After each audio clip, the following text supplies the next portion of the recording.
Aujourd'hui, en Allemagne, avaient lieu les élections législatives. Hajo Kruse en profite pour nous expliquer l'importance des couleurs dans la politique allemande. Hans Kluge enseigne l'allemand dans un lycée de Chambéry. Un matin, sous les yeux ébahis de ses élèves, le voici qui sort plusieurs ustensiles de sa serviette. Un nuancier, un diagramme à bâton de toutes les couleurs, un camembert, un feu tricolore, des drapeaux et un kiwi. Monsieur Kluge veut expliquer à ses élèves français les couleurs de la politique allemande. En France aussi, il y a des couleurs. La gauche va du rose au rouge, les conservateurs sont en bleu, avec une nuance plus foncée pour l'extrême droite. Les verts sont en vert, mais tous se reconnaissent dans l'étendard tricolore. Même les gilets jaunes qui agitent massivement des drapeaux bleu, blanc, rouge. En France, on s'intéresse moins aux couleurs des partis politiques. La question est plutôt qui sera président. Élu par le peuple, le chef de l'État a beaucoup de pouvoir. Il nomme le Premier ministre et les ministres et peut dissoudre l'Assemblée nationale s'il le juge nécessaire. En Allemagne, le chancelier ou la chancelière est élu par le Bundestag et habituellement issu du plus gros groupe parlementaire. Mais comme généralement aucun parti n'a la majorité absolue, il est obligé de former ce qu'on appelle une coalition. Les camemberts de M. Kluge permettent de visualiser les rapports de force au Parlement. Et pour que électeurs et commentateurs s'y retrouvent mieux, chaque parti a une couleur. Noir pour les chrétiens démocrates, rouge pour les sociaux-démocrates, rouge foncé pour la gauche Die Linke, vert pour les verts, jaune pour les libéraux, bleu pour le parti d'extrême droite AfD. Pas de marron, c'était la couleur des nazis. Il y a de nombreux scénarios possibles. La grande coalition ou coalition noir-rouge réunit conservateurs et sociodémocrates. Le mariage entre noir et vert est baptisé coalition kiwi. Hans Kluge brandit maintenant le feu tricolore. Parfois, il faut faire ménage à trois pour accéder au pouvoir. C'est ce qu'on appelle la coalition feu tricolore. Par exemple, rouge, jaune, vert. Pour la constellation noir, jaune, vert, M. Kluge se transforme en prof de géo. Quel pays a un drapeau noir, jaune, vert demande-t-il à ses élèves. La Jamaïque, répond une voix venant du dernier rang. C'est ça, l'attelage entre conservateurs, libéraux et verts porte le nom de coalition jamaïcaine. M. Kluge place le petit drapeau sur son bureau. Noir, rouge, vert. Après réflexion, les élèves se risquent sur le Kenya. Juste, coalition kenyane ou afghane. Vert, jaune, rouge, noir. Le Zimbabwe, bravo.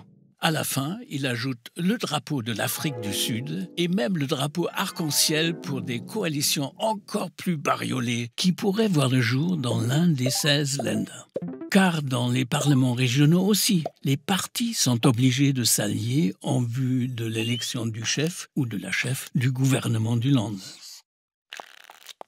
Avant de quitter la salle, M. Kluge demande à ses élèves avec quelles différentes combinaisons de couleurs Angela Merkel a-t-elle réussi à devenir 4 fois chancelière. Alors, vous trouvez ? Exactement.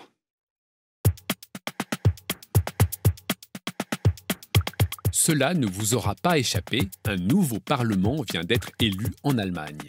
Il faudra attendre encore un peu avant l'élection officielle du chancelier ou de la chancelière, mais Romain Seigneauvert se penche déjà sur le déroulement de son investiture. Nous voici donc à Berlin pour l'entrée en fonction du nouveau chancelier allemand. Cela se passe dans ce triangle institutionnel composé du Bundestag, ici, de la chancellerie fédérale, le Bundeskanzleramt, là, et du château de Bellevue, ici. Rendons-nous d'abord au Bundestag, où l'élection du nouveau chancelier est sur le point d'avoir lieu. Rappelons qu'en Allemagne, le chancelier n'est pas élu directement par le peuple, mais par les députés, à l'issue des élections fédérales. Du haut de son perchoir, au centre, le président du Bundestag les appelle à se prononcer sur le candidat proposé par la majorité. Les règles pour aller voter dans ces petites cabines, ici, tout au fond, ont beau être claires, c'est quand même un peu le bazar. Il nous faudra attendre une bonne heure pour qu'on nous annonce finalement le résultat. C'est le moment d'applaudir. Mais aussi d'offrir des fleurs, une façon pour les chefs des groupes parlementaires de signifier leur allégeance. Mais les fleurs ne font pas tout. Aussi, le président du Bundestag demande-t-il encore solennellement au futur chancelier s'il reconnaît le vote. Nehmen Sie die Wahl an. Vous vous doutez bien de sa réponse. Herr Präsident, ich nehme die Wahl an und bedanke mich für das Vertrauen. Une fois qu'il a accepté le poste, les députés viennent le saluer personnellement, un par un. Un peu comme pour un mariage.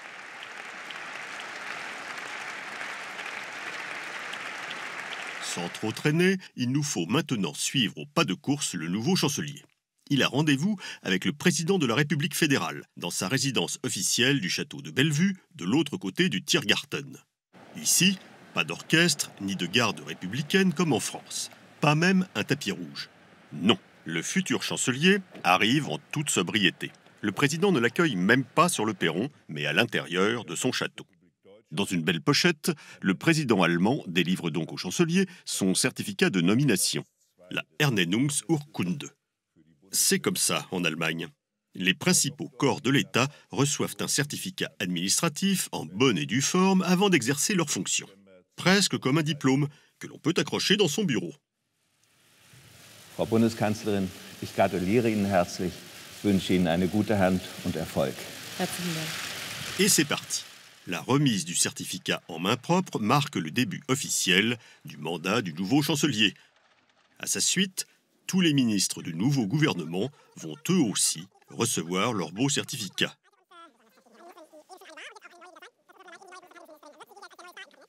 Demi-tour, direction le Bundestag, car le gouvernement doit encore prêter serment devant les députés.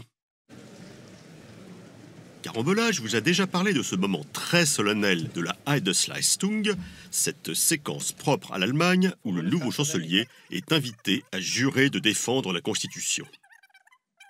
Il peut choisir de terminer son serment par une formule d'ordre religieux. So wahr mir Gott helfe. Que Dieu me vienne en aide. Formule impensable en France. Angela Merkel, fille de pasteur, n'a jamais manqué de s'en référer à Dieu. Ensuite, chacun des nouveaux ministres devra prêter serment à son tour. So wahr mir Gott helfe. So wahr mir Gott helfe. Ich schwöre es, so wahr mir Gott helfe. Bon, si l'ancien chancelier est réélu, la journée d'investiture s'arrêtera là.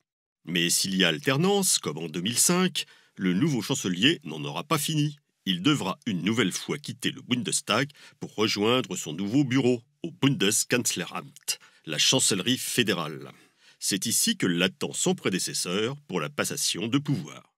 La rencontre entre les deux chanceliers commence d'abord par un échange en privé. Pas question ici de transmettre des codes d'utilisation de l'arme atomique, comme en France, puisque l'Allemagne ne possède pas d'arsenal nucléaire. Quant au dossier secret, c'est, dit-on, parfois un peu décevant. Rien à se mettre sous la dent, si ce n'est ces montres que Silvio Berlusconi, le chef du gouvernement italien de l'époque, avait offert en catimini à Gerhard Schröder. Sans grand faste, une conférence de presse commune termine la journée. Devant un parterre de journalistes, l'ancien chancelier félicite son successeur. Einen ganz herzlichen Glückwunsch zu Ihrer Wahl. Ce dernier lui rend à son tour hommage dans un discours souvent davantage personnel.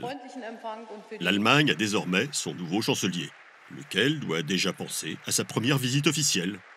En France, très probablement. C'est ce que veut la tradition.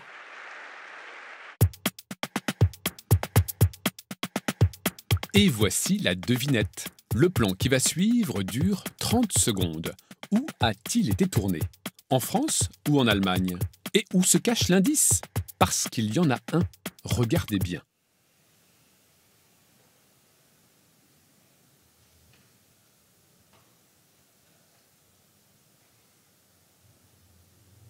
Où sommes-nous aujourd'hui? Vous trouvez?